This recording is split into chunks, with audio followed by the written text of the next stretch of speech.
Hello everyone, welcome to this tutorial जिसमें हम लोग बात करने वाले हैं कि आप पावर पॉइंट के फॉर्मेट ऑप्शन में जो रिफ्लेक्शन है उसका किस तरह से इस्तेमाल कर सकते हैं और साथ में हम ये भी देखेंगे कि उसका कहाँ पे इस्तेमाल हो सकता है। तो इस वीडियो में हम लोग इमेजेस और टेक्स्ट दोनों में रिफ्लेक्शन का यूज़ करेंगे। तो सबसे पहले इमेजेस की बात करते हैं। यहाँ पे इमेज के तौर पे मैं एक शेप ले रही हूँ, वो कोई भी रैंडम शेप हो सकती है। अगर आप इस टूल को जस्ट एक्सप्लोर करना चाहते हैं तो हम फॉर्मेट ऑप्शन के शेप इफ़ेक्ट्स में जाएंगे। यहाँ पे अगर आप देखेंगे तो रिफ्लेक्शन लिखा हुआ है एज इट इज़ और उसके बाद कुछ ऑप्शंस आते हैं। एक्चुअल टैब अगर आपको देखना है तो ये छोटा सा आइकन आप प्रेस कीजिए, उससे क्या होगा, साइड में एक पॉपअप विंडो आती है। इसमें शेप ऑप्शंस के सेकंड ऑप्शन में रिफ्लेक्शन लिखा हुआ है। आप जब इस पर क्लिक करेंगे तो यहाँ पे काफ़ी कुछ लिखा हुआ है। तो अगर इनके बारे में देखें तो जो रिफ्लेक्शन में पहला है वो है नो रिफ्लेक्शन। अगर इस पर टैब ओपन है या सिलेक्टेड है, जो कि फ़िलहाल हमारी इमेज है, तो यहाँ के सारे डब्बे खाली होते हैं।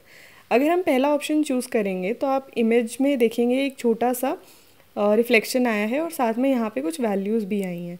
जैसे यहाँ पे मेन है कि साइज़ हमारा फ़िलहाल 35% है, जो इतना दिखता है फ़िलहाल, क्योंकि ब्लू में ज़्यादा अच्छा दिख नहीं रहा था। तो मैं यहाँ पे थोड़ा सा कलर चेंज करती हूँ। साइज़ हमारा 35% ही है क्योंकि पहला ऑप्शन सिलेक्टेड है। जब दूसरा ऑप्शन सिलेक्ट करेंगे तो साइज़ इंक्रीज़ होके 55% हो गया। थर्ड ऑप्शन में वही इंक्रीज़ होके 90% हो गया। तो उस हिसाब से आप देखेंगे जो आपका रिफ्लेक्शन था उसका साइज़ भी बढ़ रहा है। जो हमारा सेकेंड रो है उसका जो पहला ऑप्शन है उसमें वापस हमारा साइज़ 35 हो जाता है, लेकिन हमारा डिस्टेंस बढ़ जाता है। जो पिछले में 0 था अभी वो 4 हो गया। डिस्टेंस का मतलब है हमारी इमेज और जो रिफ्लेक्शन है उसके बीच का गैप कितना रहेगा। तो अगर आप थर्ड रो में देखेंगे तो थर्ड रो के थर्ड कॉलम की अगर बात करें तो हमारा मैक्सिमम डिस्टेंस होगा 8 पॉइंट और हमारा मैक्सिमम साइज़ होगा, यानी कि हमारा 90% साइज़ होगा। लेकिन इतना याद रखने की ज़रूरत नहीं है। अगर आप यहाँ पे जो 4 ऑप्शंस है, transparency, size, blur and distance, इनको अगर आप चेंज करके देखेंगे तो काफ़ी आराम से ये टूल समझ में आ जाता है। जैसे मैंने ब्लर किया तो हमारी रिफ्लेक्शन थोड़ी ब्लर हो रही है, तो यू कैन डिसाइड कि कितना % आपको ब्लर करना है। डिस्टेंस आप बढ़ा सकते हैं, कम कर सकते हैं। उसी तरह से साइज़, जैसे साइज़ अभी 100% है तो जितनी हाइट है मेरी इमेज की उतनी ही रिफ्लेक्शन की हाइट है, जिसको मैं थोड़ा कम कर सकती हूँ। ट्रांसपेरेंसी वेरी कर सकती हूँ। तो बेसिकली इन चारों को वेरी करके आप अपना परफेक्ट रिफ्लेक्शन चूज़ कर सकते हैं। उसके लिए आपको जो ऑलरेडी प्रीव्यू में दिए हुए हैं 9 ऑप्शन, उन पे डिपेंडेंट रहने की ज़रूरत नहीं है।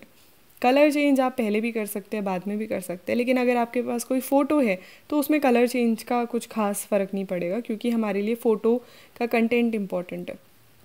तो बस इसी तरह से आप या तो प्रीव्यू वाले चूज़ करिए या फिर transparency, size, blur and distance को वेरी कर सकते हैं। और ये हर तरह की शेप पे लागू होता है। जैसे क्लाउड है, क्लाउड का थोड़ा शेडी सा इफेक्ट देना है तो मैंने ब्लर इंक्रीज़ किया है। यहाँ पे अगर आप कोई 3D शेप लेते हैं तो भी उसका रिफ्लेक्शन उसी तरह से बन जाता है। तो आपकी इमेज कैसी भी हो, आपके पास ये 4 ऑप्शन हैं जिन्हें आप वेरी करके आराम से एडिटिंग कर सकते हैं। ज़्यादा कोई लोड वाली बात नहीं है। बट पॉइंट इस कि इसका हम लोग इस्तेमाल कहाँ पे कर सकते हैं।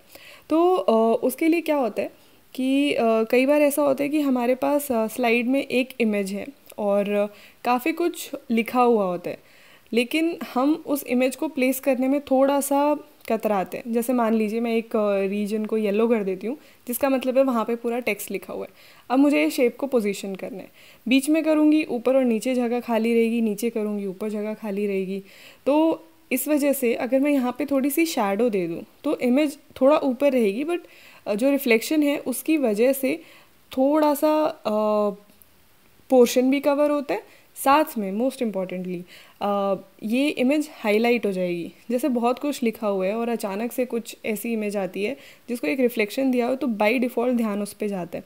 तो बेसिकली मैं इसका 3 जगह पे इस्तेमाल करती हूँ। एक तो जगह भरने के लिए जैसा मैंने किया, या फिर किसी इमेज को कुछ ज़्यादा ही अट्रैक्टिव बनाना है उसके लिए, या फिर बहुत सारी इमेजेस में से किसी एक इमेज को मुझे थोड़ा ज़्यादा भाव देना है, तो उस केस में मैं उसको रिफ्लेक्शन दूंगी, बाकियों को नहीं दूंगी। जैसा हम लोग शेप के साथ करते हैं वैसा ही आप टेक्स्ट के साथ भी कर सकते हैं। एंड ऑब्वियसली इसका भी वही इस्तेमाल है, किसी टेक्स्ट को इम्पोर्टेंस देना या फिर उस पर कुछ एडिशनल इफ़ेक्ट्स लगाना ताकि वो अच्छा दिखे। जैसे यहाँ पे मैंने ये टेक्स्ट को एज इट इज़ टेक्स्ट ही रख दिया। तो यहाँ पे हम लोग शेप साइड में नहीं जाएंगे, टेक्स्ट साइड में जाएंगे। पर्पल कलर दिया, रिफ्लेक्शन में गए, तो जैसे शेप में 9 ऑप्शंस थे वैसे यहाँ पे भी वही 9 ऑप्शन से, ज़्यादा कुछ फ़र्क नहीं है इनमें। और आप इन पे जाके देख सकते हैं कि किस तरह से चेंजेस होते हैं। बाकी फॉर्मेट ऑप्शन में भी जो टेक्स्ट का फॉर्मेटिंग का ऑप्शन है जो कि स्क्रीन पे आपको दिख रहा होगा, उस पर जब आप क्लिक करेंगे तो वही transparency, size, blur and distance बिल्कुल वैसे ही है जैसे आपके पास शेप में होता है। ओनली थिंग इज़ आपको ये ध्यान रखना है कि अगर आप टेक्स्ट में चेंजेस कर रहे हैं तो टेक्स्ट के फॉर्मेट में जाके करना है, शेप के फॉर्मेट में जाके करेंगे तो कुछ चेंजेस नहीं होने वाले। तो मैंने फिर इसका साइज़ थोड़ा छोटा कर दिया, तो अकॉर्डिंगली हमारा रिफ्लेक्शन भी छोटा हो जाता है। अब बात करते हैं कि इसका कहाँ इस्तेमाल होता है। तो जैसा मैंने कहा कि कोई भी चीज़ को इम्पोर्टेंस देने के लिए, बट मैं ज़्यादातर स्लाइड की एंडिंग में जो लाइन लिखी होती है उसको रिफ्लेक्शन देती हूँ, क्योंकि उससे क्या होता है कि हमारा, अगर आप हेडिंग को रिफ्लेक्शन देंगे तो थोड़ा स्पेस वेस्ट होता है, लेकिन अगर आप लास्ट में देंगे तो वो अच्छा भी दिखता है और नीचे कुछ है नहीं जो वेस्ट होगा। बट हाँ, एक इमेज, एक पर्टिकुलर स्क्रीन पे आप शैडो और रिफ्लेक्शन बहुत ज़्यादा ना रखें, जैसे यहाँ पे मुझे डिलीट करना पड़ा।